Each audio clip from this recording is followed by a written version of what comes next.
everyone, my name is Joby Bachansila from 11 Summer Solo, House of Slytherin. For today's video, I'll make sure to review about po sa pinanood naming movie, which is yung Unfriended Dark Web, na ang director po ay si Stephen Susco. Si Steven Susco po ay isang scriptwriter, producer, at director. Kilala po siya sa paggawa ng mga horror movie. Halimbawa na nga po dito ay ang The Grudge, The Texas Chainsaw. At ang mga karakter naman po sa pinanood naming movie ay si Matthias, Damon, AJ, Lex, Nari, and Serena. Sila po ang mga magkakaibigan sa loob ng call. Si Amaya naman po ay ang girlfriend ni Matthias. Si Erica dun, isa po siya sa mga nabiktima ng Charon's Group or Nora. And lastly po, ay ang grupo ng Charon's Group or Nora. Ang synopsis po ng kwento or summaries po ng kwento ay nung nakapulot po si Matthias ng laptop po sa kanyang workplace po. Tapos po inuwi niya po ito, agad-agad niya po itong inuwi sa kanilang bahay. Tapos pagdating po sa bahay, hinulaan niya po yung password. Ang sa mawalaan niya po, password lang po ay question mark. Tapos po pinagyabang niya po ito sa mga kaibigan niya. Sabi niya daw po, binili niya daw po ito.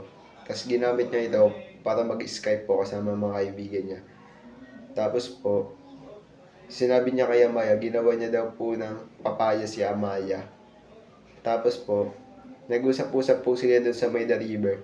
Hanggang sa may matagpuan po na, na video po si Matthias po nakahina-hinala. Hanggang sa makita po ito ng mga Charons po na grupo. Tapos po, sabi po sa kanila, wag daw po tatawag ng polis, kundi papatayin daw po sila isa-isa.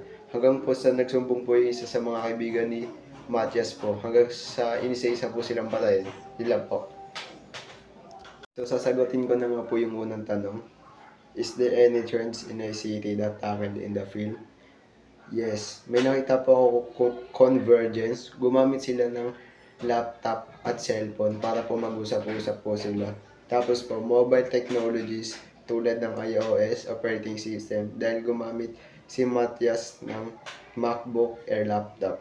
Ipinakita rin dito ang social media, pangunahin ng Facebook at Skype.